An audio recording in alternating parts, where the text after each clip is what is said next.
Hey y'all, welcome back to the Lips Reaction. I'm Lips, and we're in a little bit of a temporary situation setup as I am abroad for 4 months, and give or take, and this is what we're working with today.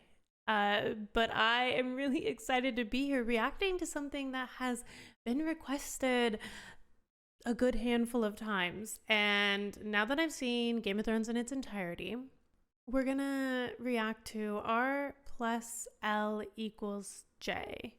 Now, I've gotten a few mixed responses in the comments on which one to watch. So there's two that I have pulled up, one from Robin, Robin, and one from Alt Shift X. And I've been told to watch both. But I also, when I asked someone if I was supposed to watch the Alt Shift X one, they said to watch the one by Robin. And then I don't know. So my plan is to watch both and we'll have a discussion about them.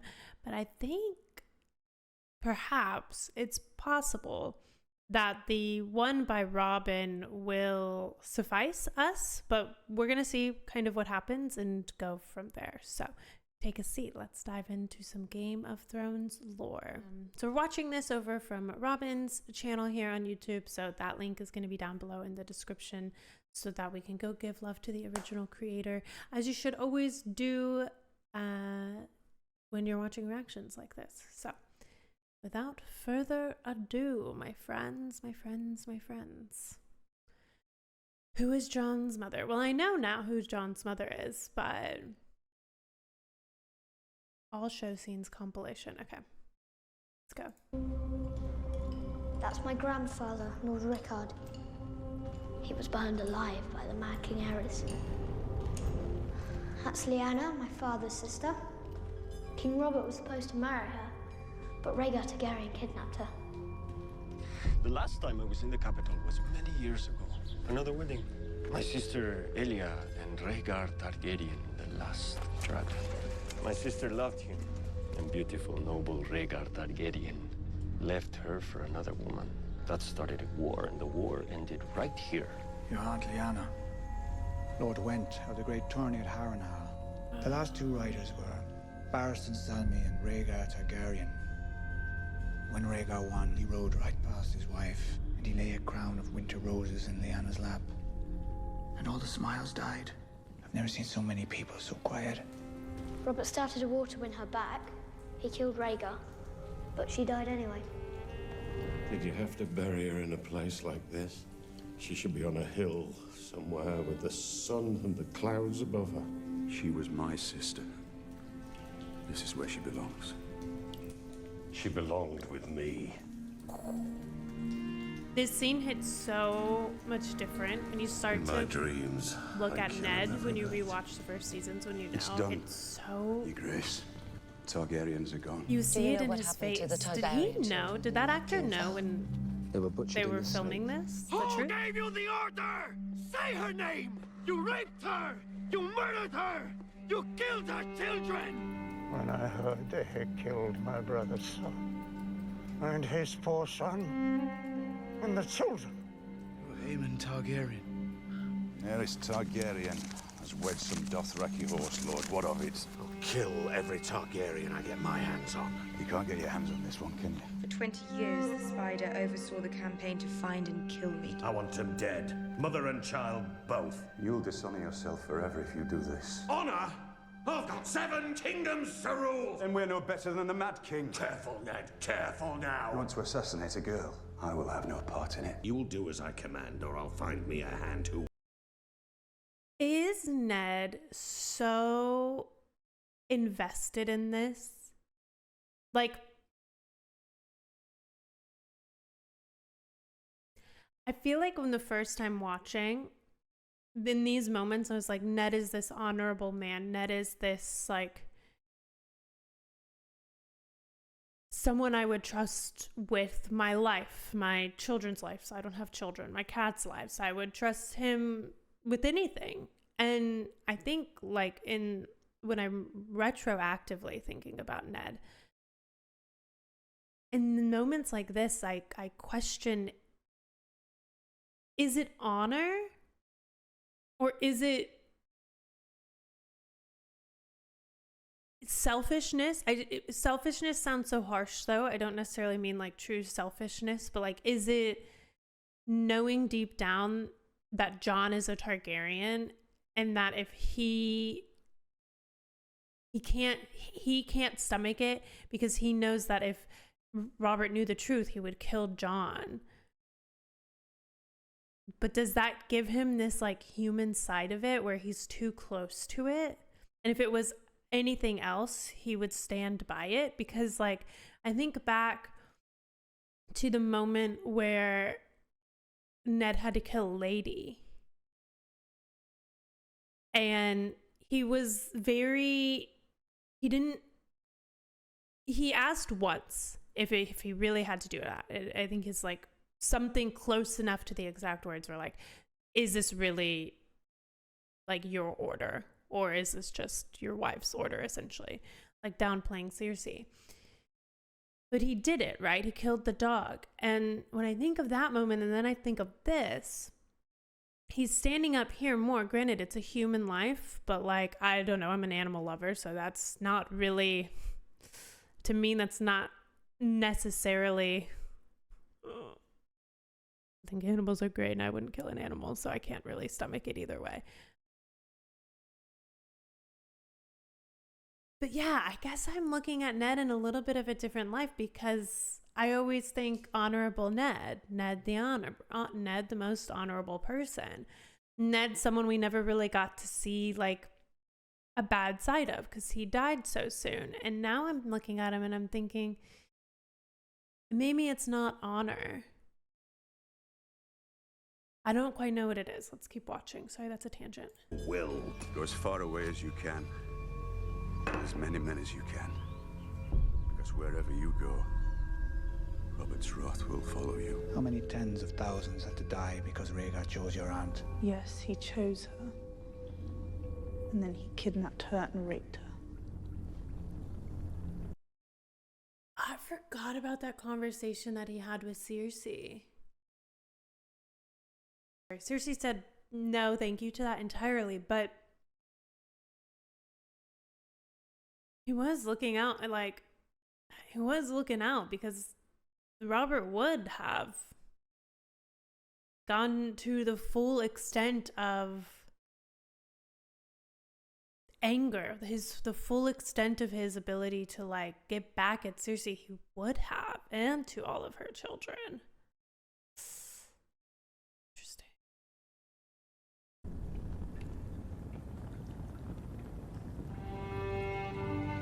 When your brother Rhaegar led his army into battle at the Trident, men died for him because they believed in him, because they loved him. Rhaegar fought valiantly, Rhaegar fought nobly, and Rhaegar died. Did you know him well, Sir Barristan? I did, Your Grace. The finest man I ever met. We like to walk among the people. We like to sing to them. He sang to them. Viserys never told you. He told me Rhaegar was good at killing people. Rhaegar never liked killing. He loved singing. 17 years ago, you rode off with Robert Baratheon. You came back a year later with another woman's son. Find you at the feast? Lady Stark thought it might insult the royal family to see the bastard in their midst. I want Poor Jon. to leave. I never met my mother. My father wouldn't even tell me her name. I don't know if she's living or dead. Your bastard's mother. You never told me what she looked like. No, will I? You hated that boy, didn't you? How could you not hate him? The walking, talking reminder that the Honorable Lord Eddard Stark fucked another woman. You think highly of this boy. Good. Lord Commander of the Night's Watch? A bastard by some tavern slut. Perhaps, but that wasn't Ned Stark's way. Must have been a rare wench to make Lord Eddard Stark forget his honor. What is honor compared to a woman's love? What is duty against the feel of a newborn son in your arms? You are a Stark. You might not have my name, but you have my blood. And he does. Is my mother alive? Technically. Does she know about me, where I am, where I'm going? The next time we see each other, we'll talk about your mother. I promise. House Targaryen is gone. Not a single person who shares your blood is alive to support you. A Targaryen alone in the world. It's a terrible thing.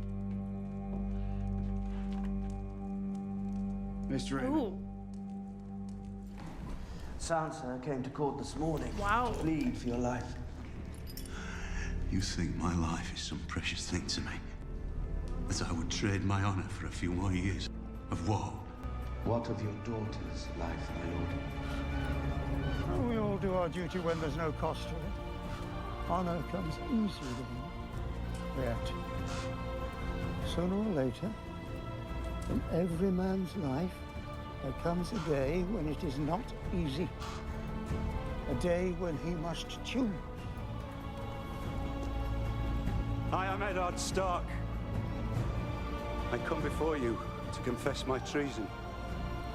If the day should ever come when your Lord Father was forced to choose between honor on the one hand and those he loves on the other, what would he do? He would do whatever Honor. was right. You would do what was right, yeah. Most of us are not so strong.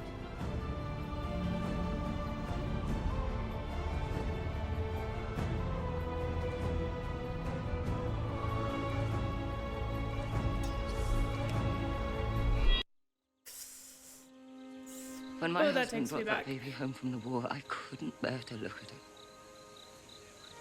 So I prayed to the gods. Take him away. Make him die. He got the pox. And I knew I was the worst woman who ever lived. So I prayed to all 7 gods. Let the boy live. Let him live. And I'll love him. I'll be a mother to him. And he lived. And I couldn't keep my promise.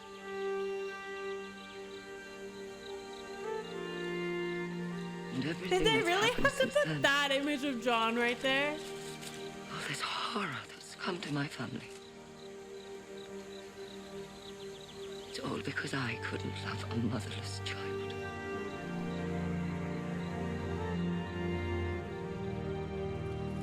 Sorry, because some of you have probably heard the story before, but we had a very long lunch with George where we told him what we wanted to do with the adaptation. And we had a 3-hour talk. At the very end of it, George said, okay, who is Jon Snow's real mother? And there was a very long pause, and I looked at Dan, and Dan looked at me, and we threw out a guess. And he kind of nodded, and then he let us take the show. Wow. Whoa.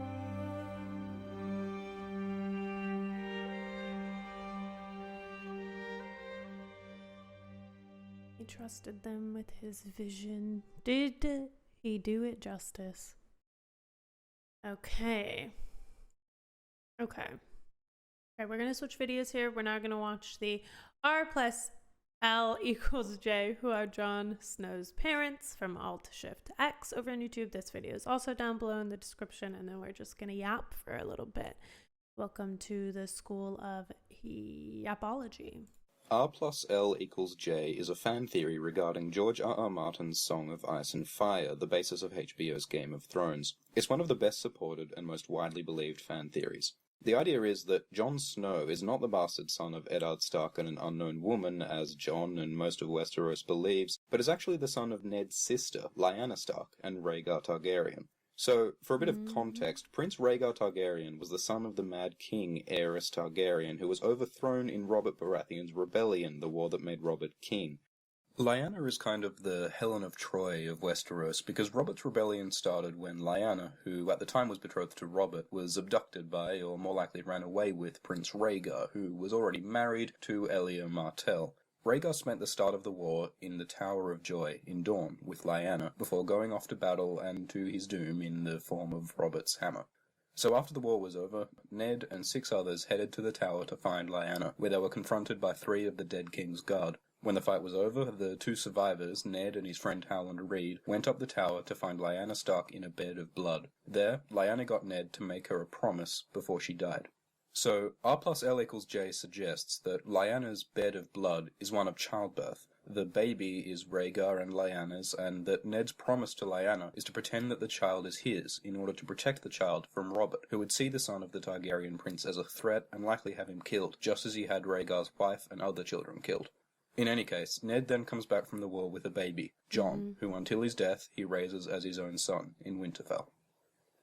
So that's the theory. What's the evidence that makes it more plausible than the alternative, that Jon really is Ned's bastard? Firstly, it seems very out of character for Ned Stark, a painfully honourable person, to have fathered a bastard. Painfully honourable is In Ned's own crazy. words, to have fathered Jon was to dishonour himself and to dishonour Catelyn in the sight of gods and men. Ned isn't like Robert, who would swear undying love and forget them before evenfall. Ned keeps his vows. So right away, it seems unlikely that Ned would break his wedding vows to Catelyn by fathering Jon. At one point, Ned refers to Jon as his blood, but he never calls him his son. At one point, he internally lists his children, naming Robb and Sansa and Arya and Bran and Rickon. The very next line he mentions Jon, but not as part of the list of his children. Speaking of Arya, Jon is said to look like her, and Arya is said to look like Lyanna.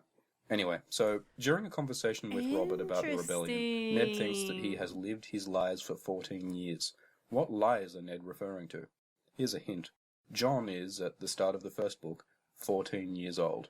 So what all these hints amount to is that Jon is Ned's lie, a lie that haunts him at night, but which he persists with, because some secrets are safer kept hidden. Some secrets are too dangerous to share, even with those you love and trust. Oh, It hurts Ned to lie like this, but he does it to keep his promise to his sister, to protect his sister's son.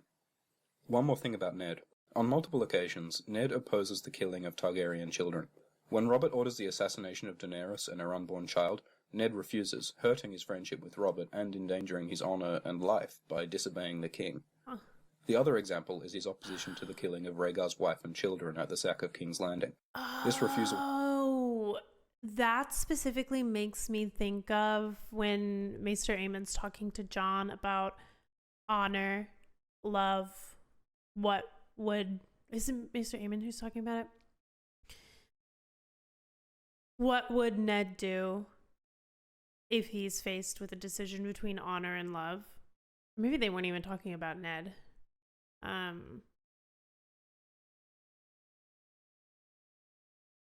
That's really interesting.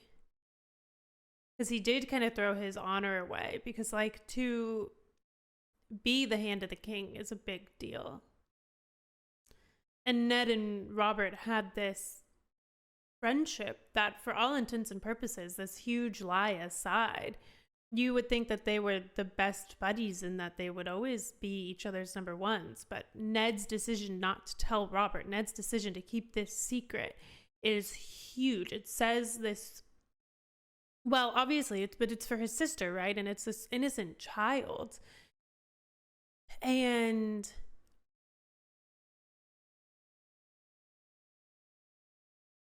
he does it without, it seems, a second guess. And he lies to his own wife, whom he loves. He keeps this lie for years. Well, he keeps this lie until he dies with this lie. Unless you believe the fan theory. Unless you believe the fan theory that Ned Stark is not really dead, which that's a whole other bucket of worms. So interesting. Okay. So, this is the secret that George R.R. Martin told the show runners.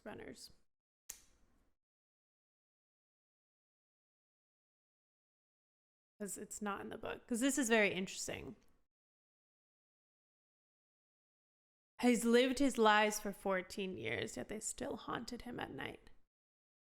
It's it's interesting to see this quote about secrets. Some secrets are safer kept hidden. Some secrets are too dangerous to share, even with those you love and trust. Catelyn Stark. Anyway. To kill children for the sake of their Targaryen blood is mirrored by Ned's protection of Jon. To return briefly to the Tower of Joy, it seems very odd for 3 members of the Kingsguard to be there with Lyanna Stark. Shouldn't they be protecting the siblings of the now-dead prince? A very good explanation for their presence is that they were guarding the unborn heir apparent, the son of the prince, Jon. Yeah. So now to Essos, for a biggie in terms of textual evidence. While in the House of Undying, in Karth, Daenerys has a vision of a blue flower growing from a chink in a wall of ice and filling the air with sweetness. Blue flowers, specifically blue winter roses, are consistently associated with Lyanna Stark. At the tourney of Harrenhal, Rhaegar selected Lyanna as the Queen of Love and Beauty over his wife, and presented her with a crown of blue winter roses.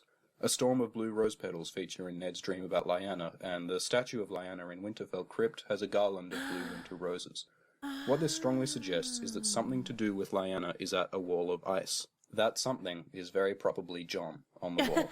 So, given all these hints, it seems very likely that Jon Snow is the son of Rhaegar Targaryen and Lyanna Stark. But what are the implications of R+L=J? It's been suggested that being both a Stark and a Targaryen makes Jon the Song of Ice and Fire personified. What this actually means exactly is unclear, but it does seem to suggest that Jon is very important. Perhaps he's the prince that was promised, or Azor Ahai, or one of the 3 heads of the dragon, or any of the other various prophesized figures. In any case, Stark blood is associated with powers like warging, and Targaryen blood is associated with an affinity with dragons and fire. Jon having both would possibly make him capable of some pretty impressive stuff. A more concrete implication is that if Jon is the son of Prince Rhaegar, he has a claim on the Iron Throne, more so than Dany, actually.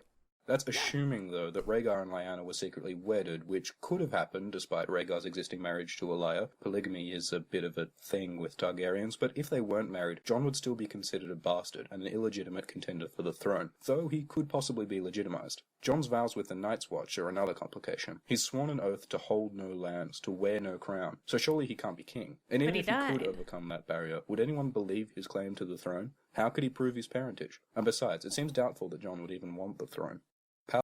Interesting. So, do you think? Because there's obviously there's 2 things that we don't get in the show, and I'm just now starting with the books. Forgive me for my pure lack of knowledge, because I don't know what I mean. I know why it makes sense that Jon joined the Night's Watch. Do you think he was encouraged to do so by Ned because it's protected him? Because Aemon is a Targaryen and is safe because nobody is coming to kill him just because he has Targaryen blood, because he's in the Night's Watch.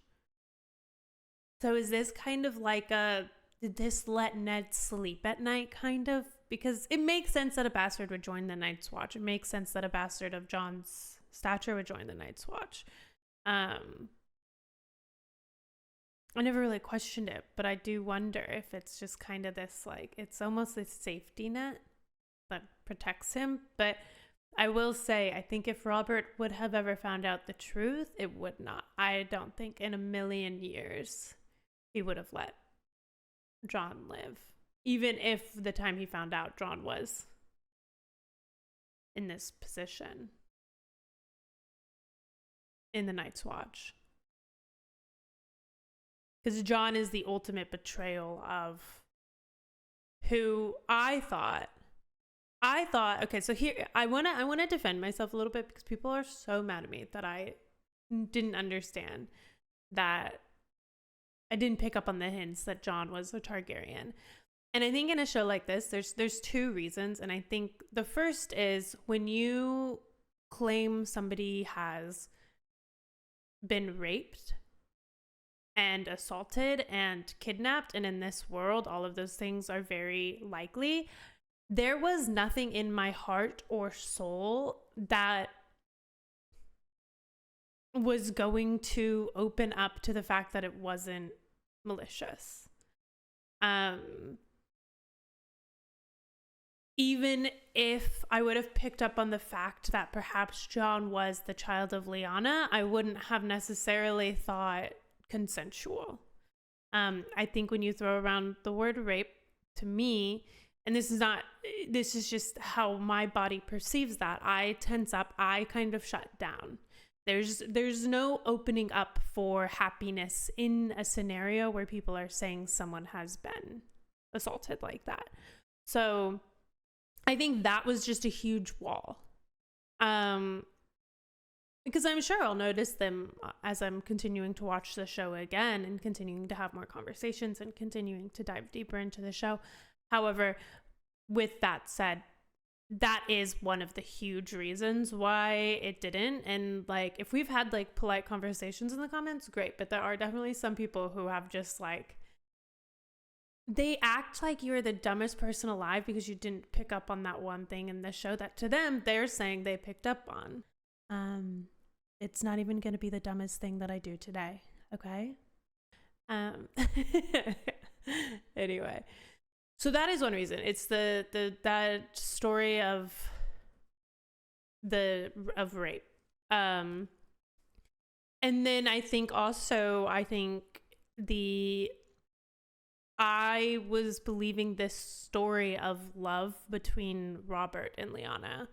So that's another reason why I just couldn't believe that Lyanna, there was just no, those roads were covered in fog of my own biases. And like, that's what we can unpack. You don't need to call me dumb. Let's just unpack that I had these biases. One, assault. Okay. Was what I was told. And two, I thought Robert and Lyanna were in love. And so I was always like, oh my God, poor Robert. Man, if only Robert got to be with the love of his life, who they had a consensual love and they loved each other both deeply, not with Cersei, who clearly doesn't even love him and he clearly doesn't even love her. But in hindsight and retrospect, it's like Robert probably would have treated Lyanna the same way. I just think he liked her more. But watching it through again, taking Robert in again, it feels more like this. Like he felt like he was entitled to her, or like he owned her. And that's very interesting. I mean, obviously he felt that. He started an entire war. He killed a man because, well, maybe he was fed the story. I don't really know where the rape storyline comes in and where, like, who that was protecting or what. But he did kind of lose his mind for that. And when you're first watching the show and you're first taking in this story, you kind of are like, yeah, okay. And it's very interesting because Robert is almost the opposite of Ned in a lot of ways. I don't know, actually. Well, yeah, they are opposites in a lot of ways, but it is interesting because as I'm watching through it again, I'm noticing this more like tempered side of Ned.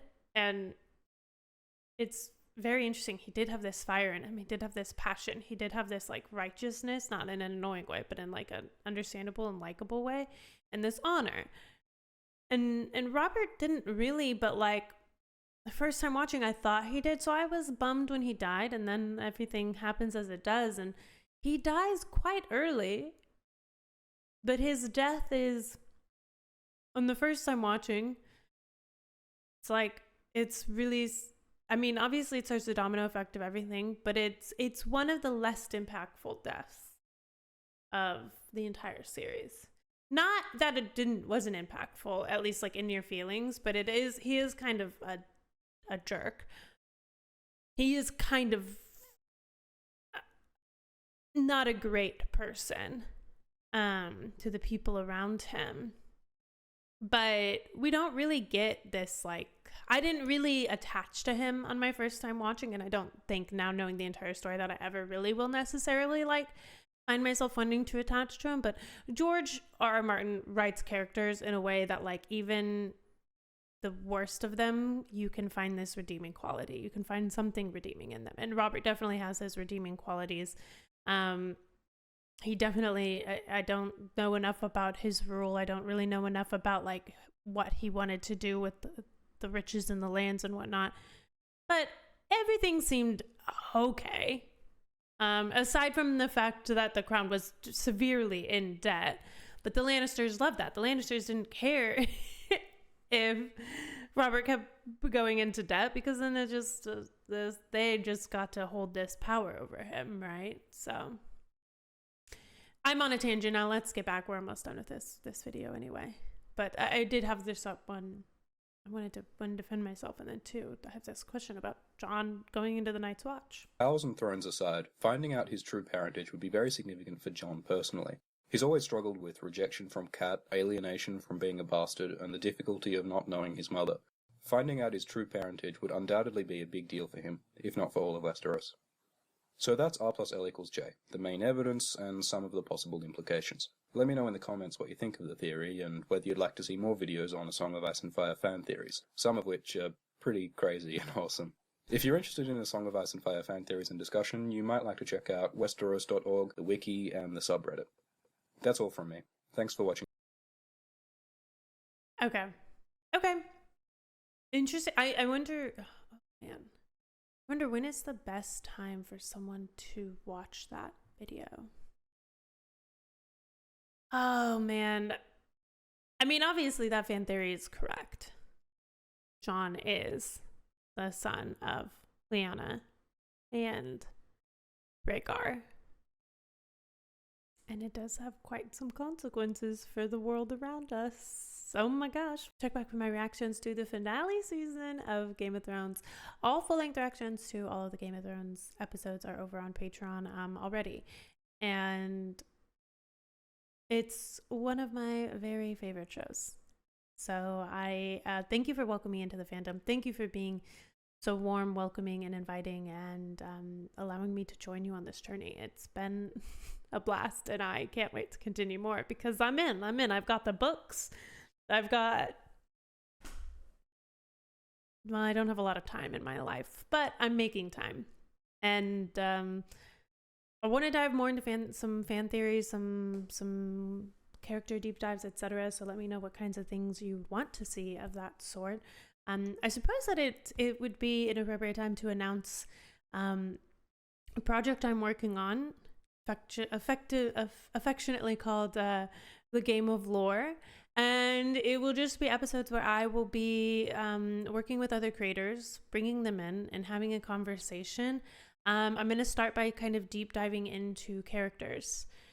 And the first one will be about Ned Stark. So very timely on that front. I don't know the cadence for posting them. It will kind of also be determinant on the characters, but I am trying to put in a good bit of research behind them and have some just like hearty conversations about the show, the impact of certain characters on the show, the writing of certain characters, the world that we exist in Westeros, and more. But also dive into maybe some like fan theories and whatnot. So let me know what you would like to see in that vein as we continue these conversations, and thank you for being here. Bye guys.